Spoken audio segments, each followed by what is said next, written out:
മാധവിക്കുട്ടി, കമലാദാസ്, ആമി, കമലാ സുരയ്യ എന്നീ പേരുകളിലെല്ലാം അറിയപ്പെട്ടിരുന്ന എഴുത്തുകാരി. സാഹിത്യലോകത്ത് ഇവർ അടയാളപ്പെടുത്തിയതെങ്ങനെയായിരുന്നു എന്ന് വെറുതെ പറഞ്ഞു പോകാനാകില്ല.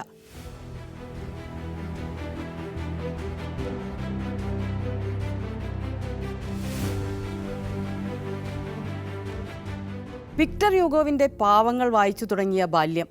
അമ്മാവൻ നാലപ്പാട്ട് നാരായണ മേനോനായിരുന്നു വായിക്കാനായി ഇംഗ്ലീഷ് പുസ്തകങ്ങൾ കൊച്ചു കമലയുടെ കയ്യിലേക്ക് കൊടുത്തിരുന്നത്. ശുദ്ധ സാഹിത്യത്തിൻ്റെ പാതയിലൂടെ സഞ്ചരിച്ച അമ്മ ബാലാമണിയമ്മ, മാതൃഭൂമി ദിനപത്രത്തിൻ്റെ മാനേജിംഗ് എഡിറ്ററായിരുന്ന അച്ഛൻ VM നായർ. പുന്നയൂർ കുളത്ത് നാലപ്പാട്ട് തറവാട്ടിലെ കമല എന്ന പെൺകുട്ടിയുടെ ബാല്യം അക്ഷരങ്ങളാൽ സമ്പന്നമായിരുന്നു. മഷിത്തുമ്പിലൂടെ ഊർന്നിറങ്ങിയതെല്ലാം കടുത്ത യാഥാർത്ഥ്യം നിറഞ്ഞ അനുഭവങ്ങൾ. വിദ്യാഭ്യാസം 10ാം ക്ലാസ് വരെ. കൊൽക്കത്തയിൽ ഇംഗ്ലീഷ് മീഡിയത്തിലായിരുന്നു പഠനം. എഴുതി തുടങ്ങിയതും ഇംഗ്ലീഷിൽ തന്നെ. പിന്നീട് മലയാളത്തിലും എഴുതി. സാധാരണ മൂത്ത ചേച്ചിമാരോട് ഒരു വലിയ ഭ്രമം തോന്നുന്നൊരു പ്രായമുണ്ട്. അന്ന് അഡോലസൻസ് ആണ്, കാണാൻ നല്ല ഭംഗിയാണ് ചേച്ചി. ഭയങ്കര എനിക്ക് ഇതായിരുന്നു, അഡ്മിറേഷനായിരുന്നു ചേച്ചിയെ പറ്റിയിട്ട്. കാണാനും നല്ലതാണ്. എഴുതാൻ തുടങ്ങി, 9 വയസ്സിൽ എഴുതാൻ തുടങ്ങി. വേറെ ആരും എഴുതണമൊന്നുമില്ല. അതിനെ പറ്റിയിട്ട് വളരെ അഡ്മിറേഷൻ എന്ന് പറയില്ലേ, അങ്ങനെയായിരുന്നു എനിക്ക് കുട്ടിക്കാലത്തുണ്ടായി. മലയാളം വാക്കുകളിൽ വൊക്കാബുലറി കുറവായിരുന്നെങ്കിലും ഉള്ളതിൽ ഞാൻ മാജിക് കാണിച്ചു എന്നാണ് മലയാളത്തിൽ എഴുതുന്നതിനെക്കുറിച്ച് മാധവിക്കുട്ടി പറഞ്ഞത്. 15ാം വയസ്സിൽ ബാങ്ക് ഉദ്യോഗസ്ഥനായ മാധവദാസിനെ വിവാഹം കഴിക്കുന്നു. ഇതിനു പിന്നാലെയാണ് ശ്രദ്ധേയമായ ഒരു പിടി കൃതികൾ പിറവിയെടുക്കുന്നത്. നാലപ്പാട്ട് സർപ്പക്കാവും പുന്നയൂർക്കുളവും നീർമാതളവും ചേർന്ന ബാല്യകാലം. കൊൽക്കത്തയിലെ നഗരജീവിതം, ദാമ്പത്യവും ലൈംഗികതയുമെല്ലാം എഴുത്തിന് വിഷയമായി. ജീവിത യാഥാർത്ഥ്യങ്ങളും സാങ്കല്പികതയും വേർതിരിക്കാനാകാത്ത വിധം ഇഴചേർന്നു നിന്നു എഴുത്തുകളിൽ. സ്ത്രീയുടെ കാമനകളും പ്രണയവും സ്നേഹവുമെല്ലാം എഴുത്തിലൂടെ പുറത്തേക്ക് വന്നു.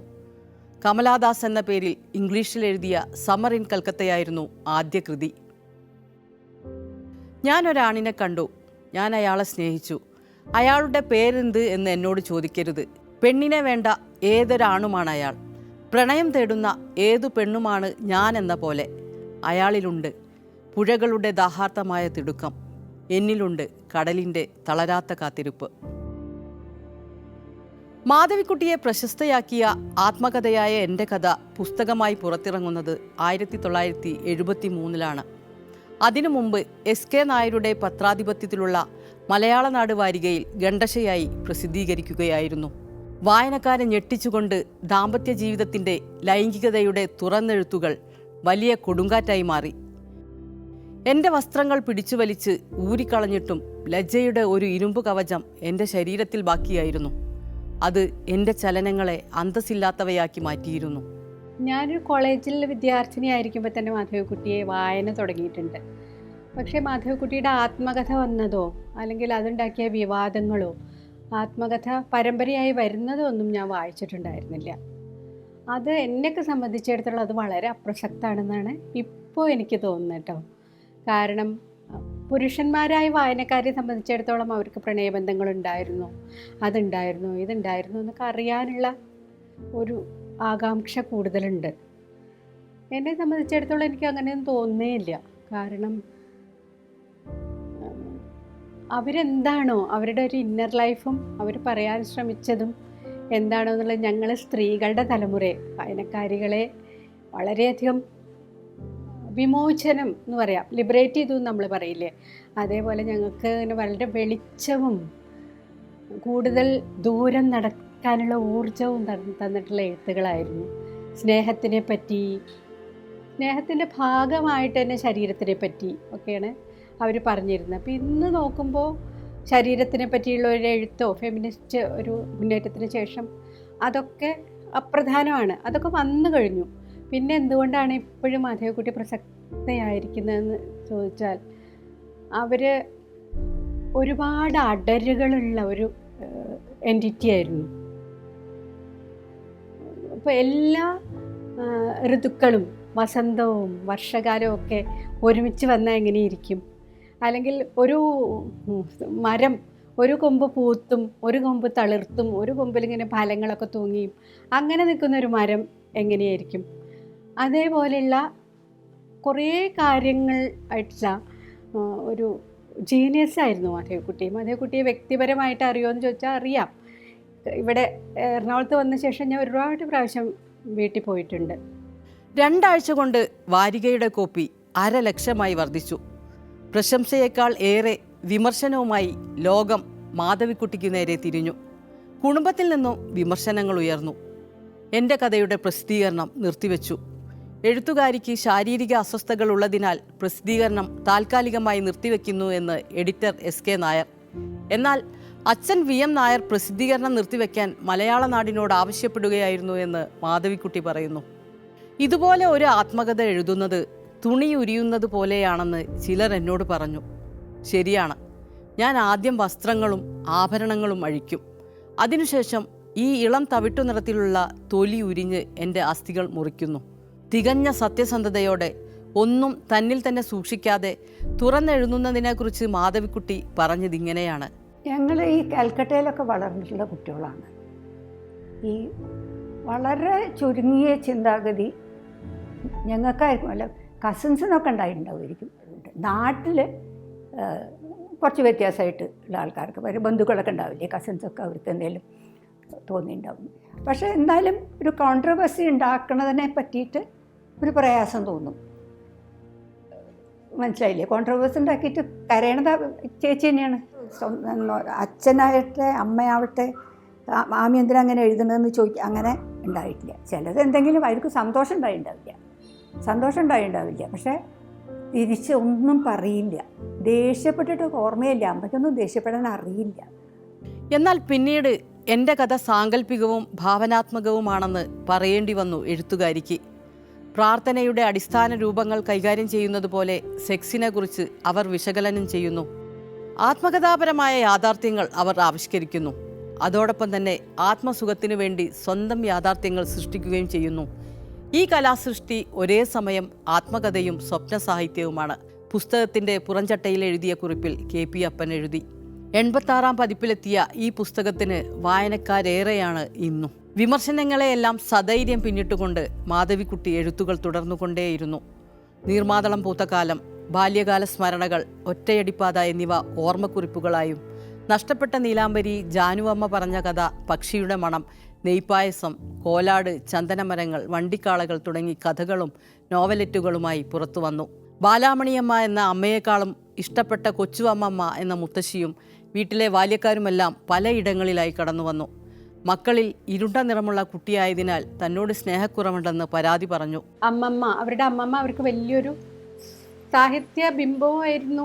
ആശ്രയത്തിൻ്റെയും നമ്മളുടെ വേരുകളുടെയും അതേപോലെ തന്നെ വളരെ സ്നേഹത്തിൻ്റെ ബിംബമായിരുന്നു. പക്ഷെ അവരെല്ലാപ്പോഴും അവരുടെ കൂടെയുള്ള വേലക്കാരികളെക്കുറിച്ച്, നമ്മളെ നോക്കിയിരുന്നവരെ, അടുക്കളയിൽ ജോലിക്കുന്നവരെ, സംസാരിക്കുന്നവരെ, അങ്ങനെയുള്ളവരോടൊക്കെ ഉള്ളവരെ കുറിച്ചൊക്കെ ധാരാളം എഴുതിയിട്ടുണ്ട്. അത് എങ്ങനെ കഴിയണമെങ്കിൽ അവർക്ക് ഔപചാരികമായിട്ടുള്ള കമ്മ്യൂണിക്കേഷനേക്കാളും അവർക്ക് എളുപ്പവും അവരാഗ്രഹിച്ചിരുന്നതും പെട്ടെന്ന് നമ്മൾ പോയിട്ട് പിടിക്കാവുന്ന തരത്തിലുള്ളതാണ്. പക്ഷെ അവർ എഴുത്തിൽ വലിയൊരു മാറ്റം കൊണ്ടുവന്നു. ഇന്നത്തെ തീമുകൾ, സ്ത്രീക്ക് എന്തൊക്കെ ആവശ്യമുണ്ട്, സ്ത്രീ എഴുത്തിൻ്റെ ആദ്യം, നമ്മൾ ഫെമിനിസം പിന്നെയാണ് വരുന്നെങ്കിൽ അതിൻ്റെ ആദ്യ കിരണങ്ങൾ അവരുടെ എഴുത്തിൽ തന്നെയാണല്ലോ. അത് എത്ര അനായാസമായിട്ടാണ്, അനായാസത, സ്വാഭാവികത എന്നുള്ള ഒരു ഒഴുക്ക് എന്ന് ഞാൻ മുമ്പ് പറയാം. അതാണ് മാധവിക്കുട്ടിയുടെ എഴുത്തിൻ്റെ. അത് നിങ്ങൾ എത്ര വേണ്ടാന്ന് പറഞ്ഞാൽ നിങ്ങളുടെ മനസ്സിൻ്റെ ഒരു എന്തെങ്കിലും ഒരു ഇതുണ്ടാക്കി അതിലേക്കുള്ളിൽ പതുക്കെ വരും. പ്രകടമാക്കാത്ത സ്നേഹം നിരർത്ഥകമാണ്. അത് പിശുക്കൻ്റെ ക്ലാവ് പിടിച്ച നാണ്യശേഖരം പോലെ ഉപയോഗശൂന്യമാണെന്ന് സ്നേഹത്തെക്കുറിച്ച് എഴുതി.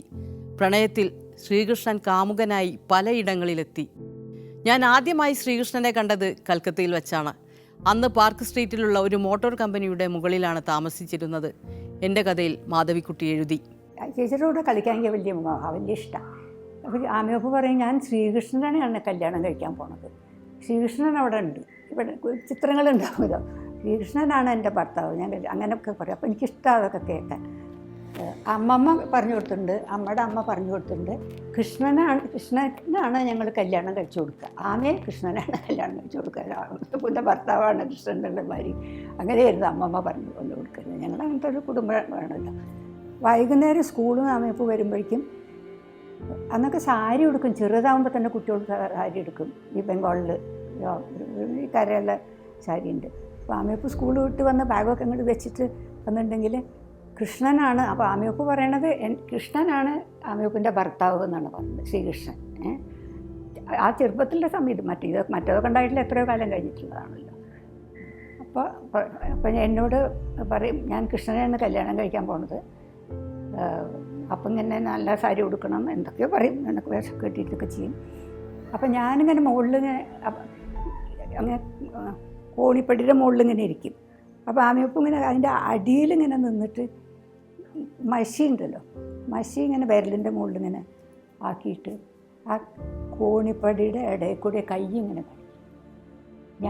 ഞാൻ ശ്രീകൃഷ്ണനാണ്, സുലുവിനെ വിളിക്കുമോ, സുലുവിനെ കളിക്കാൻ വരുമോ, മാമി പറയുമോ, ഇങ്ങനെ കൃഷ്ണനെ സംസാരിക്കണമെന്നായിട്ടുള്ളൊരു സംസാരിക്കില്ല അങ്ങനത്തെ. അത് എനിക്ക് ശരിക്കും ഞാൻ കൃഷ്ണനാണെന്നാണ് വിചാരിച്ചിട്ടുള്ളത്. എന്നിട്ട് ആ വിരലിങ്ങനെ നീല മഷിയിൽ മുക്കിയിട്ടുള്ള വിരലിങ്ങനെ ആ കോണിപ്പടിയുടെ ഇടയിൽ കൂടി കാണും.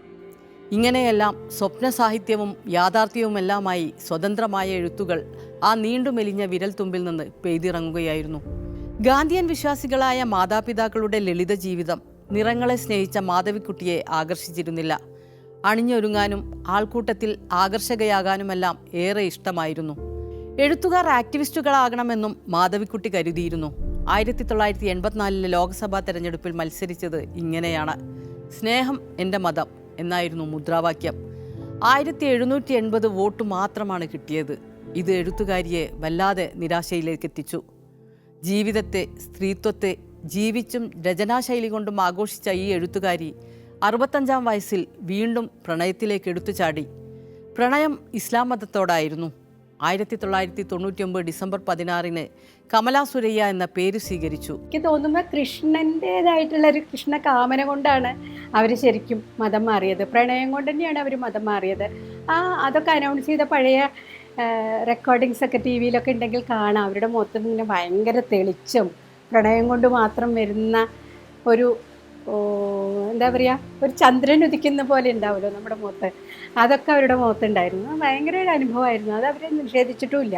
ഇതൊരു മിസ്റ്ററി ഉണ്ട് മാധവിക്കുട്ടിയുടെ എഴുത്തിലെന്ന പോലെ മാധവിക്കുട്ടി എന്നുള്ള വ്യക്തിയിൽ മിസ്റ്ററി ഉണ്ട്. ഒരു എഴുത്തുകാരി അവരെ കൊല്ലാൻ തന്നെ അവിടെ വട്ടാഞ്ചേരിയൊക്കെ പോയിട്ട് ഒരു ഗുണ്ടയെ വിളിച്ച് ഏൽപ്പിക്കുന്നുണ്ടല്ലോ, അവർ തന്നെയാണ് ബർത്ത്ഡേ ഒക്കെ ഇട്ടിട്ട് പോയിട്ട് ഗുണ്ടയെ ഏൽപ്പിക്കുന്നത്. ഇങ്ങനെ ഒരു എഴുത്തുകാരി ഉണ്ടാവും, അവരുടെ ലക്ഷണം ഇതാണ്, അവരെ കൊന്നു കളഞ്ഞേക്കണമെന്ന്. അതൊരു മിസ്റ്ററിയാണല്ലോ.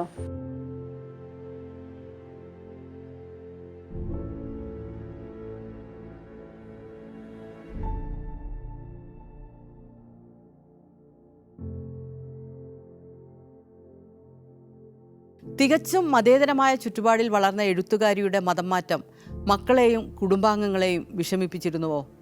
സ്വന്തം ഇഷ്ടത്തിനൊപ്പം ജീവിക്കാനുള്ള അവകാശത്തെ അംഗീകരിച്ചു എന്ന് പറയേണ്ടി വരും. ഞങ്ങൾ ഹിന്ദുസാണ്, ഞങ്ങൾക്ക് പാമ്പും കാവുണ്ട്. അമ്മാമൻ വളരെ ഫിലോസഫറായിട്ടുള്ള വളരെ ഉയർന്നു പോയിട്ടുള്ള ഒരാളാണ്. അവിടെ വരുന്ന സാധാരണ വന്ന് അമ്മാവൻ സംസാരിക്കുന്ന ആൾക്കാരൊക്കെ വീട്ടിൽ വട്ടത്തിരിപ്പാട് അങ്ങനത്തെ വലിയ എഴുത്തുകാരും ഇൻ്റലക്ച്വൽസുമാണ് അമ്മാവൻ്റെ കൂടെ ഉണ്ടാവുക.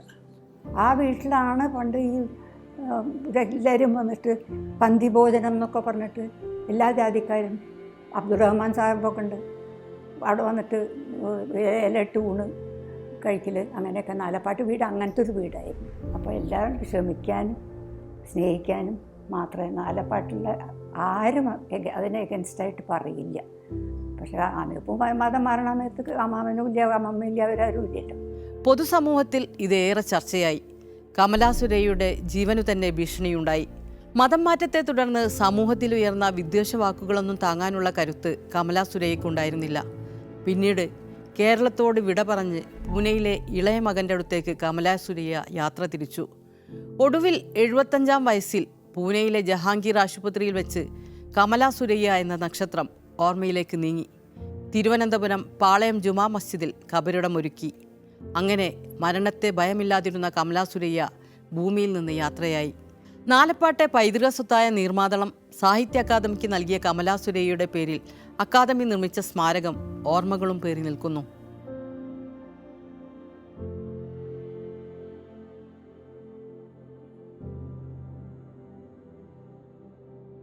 നീർമാതളപ്പൂക്കളുടെ മണം അമ്മയുടെ താരാട്ടായിരുന്നു.